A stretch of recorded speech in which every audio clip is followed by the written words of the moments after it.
I'm Jono Buchanan. In this video, we're going to be looking at Logic's built-in instruments. So when we first open a new project, we have a chance to choose a software instrument. But down here, underneath that, we have a chance to choose the specific instrument that we want to use. So what we can do is just click here for a moment and have a look at the vast array of Logic's instruments. Here we've got an instrument called Alchemy, which is an advanced synthesizer and sampler. Further down the list, we've got access to monophonic synths and polyphonic synths, and we've got the studio horns and strings instruments, which are great for film scoring. We've got drum machines, we've got vintage organs, and we can choose any of these at this first page to make a choice about the sorts of instrument that we want to work with.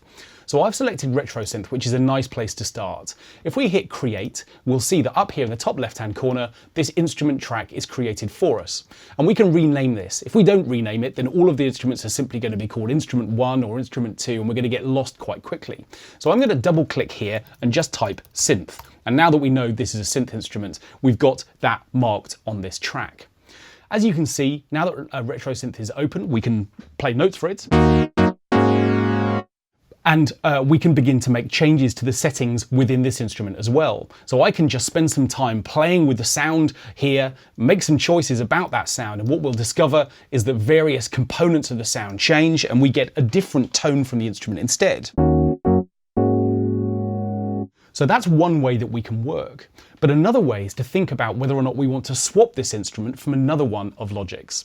You're not stuck with retro synth. If you decide that you want to change this instrument for another one, you can very easily do that down in the channel strip here on the left-hand side. So where it says retro synth, I can click and hold here and simply select a different instrument instead. So for instance, I could choose Sculpture, which is a modeling instrument, one that provides us with a vast array of really interesting sounds.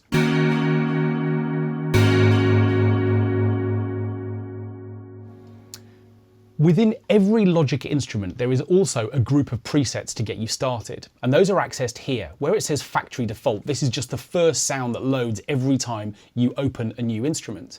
But within here, if I click, I can see that down at the bottom, in a range of sound categories, I've got different instruments from which I can choose. So if I want a bass sound within Sculpture, I can choose one from the bass menu, and I can look down to see different types of instrument as well. So for example, if I wanted more of a sort of pad sound, I could come into the pads, look down the list of names, and anything that looks appealing, I can simply click on to choose. And you'll see that up at the top, the name has changed, so we can see the name of the sound that we're working on.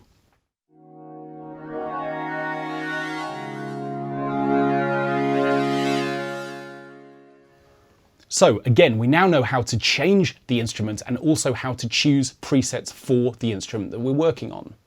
Now, what happens if I want to set up another sound? I've got my pad sound here on track number 1, but I might want to set up a bass sound to go underneath it on the next track.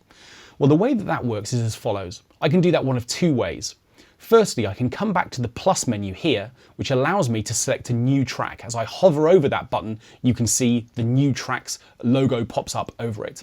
As I click that button, I'm back to this splash screen from which I can choose an instrument from scratch. So retro synth is here available to me. We know that if I click here and select a different instrument, I can swap that for something else. If I stick with retro synth for now, I can click here and select create. And now I've got a second track, which is sitting here next to Sculpture. Sculpture is the first instrument here that we labeled synth. And if I wanted this to be my bass sound, I could label this as bass. We also know that if I come to the factory default dropdown, I can come to here and select a sound from the synth bass category, and I can select any of these sounds. Let's choose classic analog bass. Now what that means is I've got a bass sound on track number 2, and I've got my pad on track 1, and I can simply toggle between these two instruments to